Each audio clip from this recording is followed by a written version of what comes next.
Sausio 18 diena, sekmadienis. Jau antras eilinis metų sekmadienis.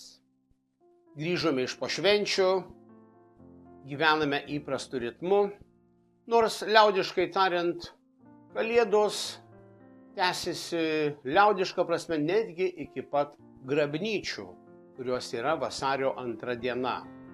Taigi dar galima sakyti, iki vasario 2 dienos dar galima gyventi tą kalėdų nuotaiką. Galbūt net ir pastebėsite tą nuotaiką bažnyčiose, kai kur dar tebėra papuoštos kalėdų eglutės. Kas įdomiausia su sausio 18, tai kaip tik gražus sutapimas šiais metais yra maldos už krikščionių vienybę aštuondienis. Meldžiamės už krikščionišką pasaulį, kad jis būtų viena. Gerai ar blogai, kad krikščionis nėra viena? Turbūt yra jau tokia žmogaus ir šio pasaulio prigimtis. Nuolatinis skaidymasis, duok Dieve, kad nebūtų skaldymasis. Bet prisiminkime pirmosius amžius. Jau apaštalai Petras ir Paulius turėjo ginčą, turėjo konfliktą, bet vėliau susitaikė ir tęsė Dievo darbus kartu. Vienas pagonių pasaulyje šventasis Paulius, o šventasis Petras tarp žydų. Paskiau, kaip žinome, gyvenimas tęsiasi. Vakarų bažnyčia, ji tapo lotyniška, rytų bažnyčia tapo graikiška. Ir vėl skirtingos kalbos, skirtingi papročiai darė savo, kad bažnyčios tėvai vieni vienaip suprato Kristaus mokymą, kiti kitaip. Galop 11 amžiui buvo įvykęs nelemtas, netgi visiškas kapitalinis bažnyčios susiskaldymas, kuris buvo atšauktas tik tais jau prie popiežių Pauliaus VI ir Konstantinopolio tuometinio patriarcho. Pravoslavai, ortodoksai sako, kad nebus tos vienybės, nes kokia buvo padaryta žala 1205 metais, juos atstatyti jau nepavyks. O kasgi tada įvyko?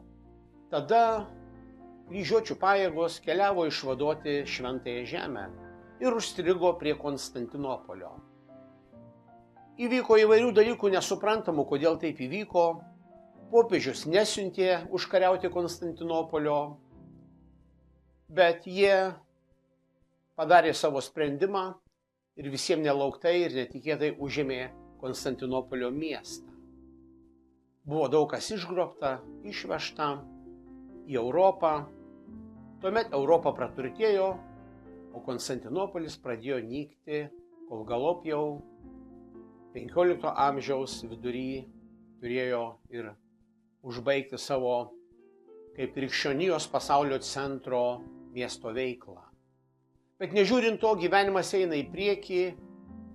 Dėl to šis maldos aštuondienis ir yra skirtas, kad tai, kas buvo negera praeityje, kad mes vieni kitiems atleistume.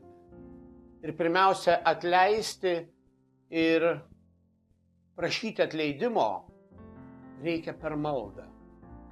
Malda yra visagalė. Mes turime tikėti, kad ji daro stebuklus. Skirtumų, kurių yra tarp krikščioniško pasaulio, jie nėra esminiai. Turime melsti, kad svarbiausia, visos bažnyčios išlaikytų esminį dalyką – tai skelbti Kristaus Evangeliją. O tie skirtumai, kurie yra atsiradę amžių tėkmėje, galbūt jie ir papildo tą bažnyčios paveikslą, galbūt jie ir įneša naujų bruožų į tą bažnyčią, kuri yra visuotinė.